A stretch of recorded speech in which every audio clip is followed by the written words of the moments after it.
So you're looking to upgrade your graphics card, eh? And you don't want to give in to Nvidia's ridiculous pricing on the new RTX 50 series? Well, you've come to the right place.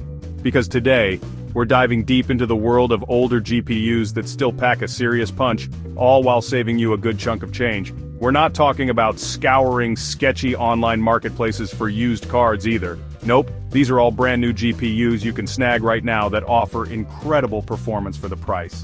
I've personally handpicked 7 contenders that I think are absolute steals, even with AMD's RX 9000 series looming on the horizon. We're gonna break down each card's strengths, look at some benchmarks, and by the end of this video, you'll know exactly which older GPU deserves a spot in your rig. Stick around, it's gonna be a fun one. Alright, let's kick things off with a bang. The RX 7900 XT. This beast is going head-to-head with the RTX 4070 Super in terms of pricing. And let me tell you, it makes a compelling argument. We're talking up to 30% faster performance in some titles, people. Plus, you get a whopping 20 gigabytes of VRAM to play with compared to the 4070 Super's 12 gigabytes. Now, I know what you're thinking. What about ray tracing? Okay, so ray tracing isn't AMD's forte just yet. You'll likely run into some struggles with demanding titles. But for pure rasterization performance, the 7900 XT is a monster. And honestly, with all the conflicting rumors about the RX 9070 XT's price, the 7900 XT is the most I'd recommend spending on a high-end GPU right now. It's a beast, plain and simple. Okay, so maybe you're willing to splurge a bit more. Look, I'll be honest, anything above $500 for a GPU better make my coffee in the morning. But if you're set on dropping $600 to $650, the RTX 4070 Super is, well, it's a tough pill to swallow price-wise, but it's hard to argue with its performance. This thing absolutely dominates in both rasterized and ray tracing workloads. It's the only card in this price range that can really hang with the big boys. So, yeah, it's overpriced, but if you want the best of the best and don't mind paying a premium, the 4070 Super is the way to go. But seriously, Nvidia, get a grip on those prices. Alright, let's bring it down to a more reasonable price point. The RX 7800 XT. This is the mid-range champion right now, folks. It's going toe-to-toe with the RTX 4070 in terms of performance, and in some cases even surpassing it at 1440p. And here's the kicker, the 7800 XT is going for under $500, while the RTX 4070 is still hanging around the $570 mark. So you're getting better performance for less money.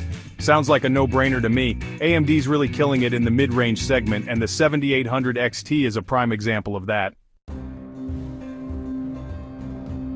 Now let's talk about the lower mid-range, where things get really interesting.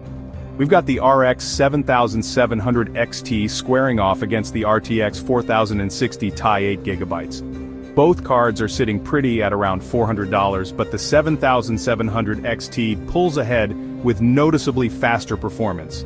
And here's the thing, at this price point, you're probably going to want to dip your toes into 1440p gaming. And the 7700 XT's 12 gigabytes of VRAM gives it a serious leg up over the 4060 Ti's paltry 8 gigabytes. So yeah, if you're looking for the best bang for your buck in the lower mid-range, the RX 7700 XT is the clear winner. Remember when AMD made a comeback with RDNA 2? The RX 6750 XT might not have been the flagship, but it was a solid card.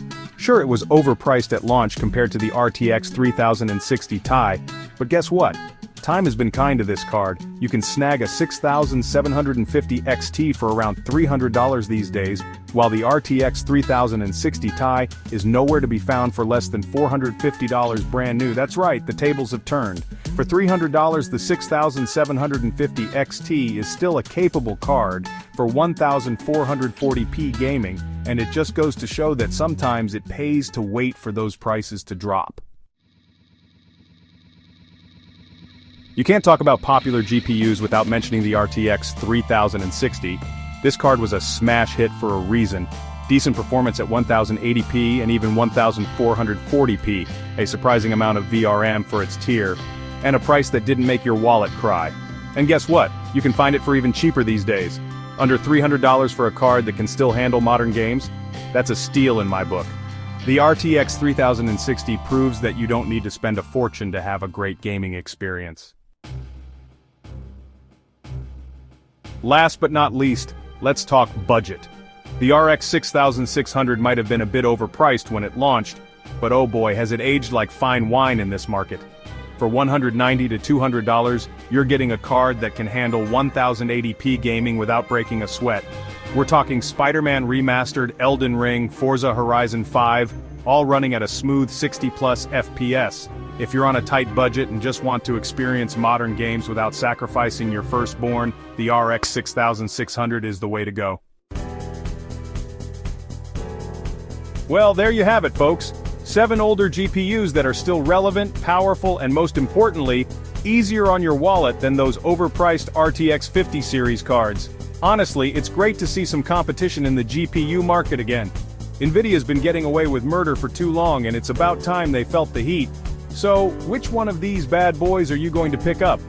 Let me know in the comments down below. And hey, while you're at it, hit that like button.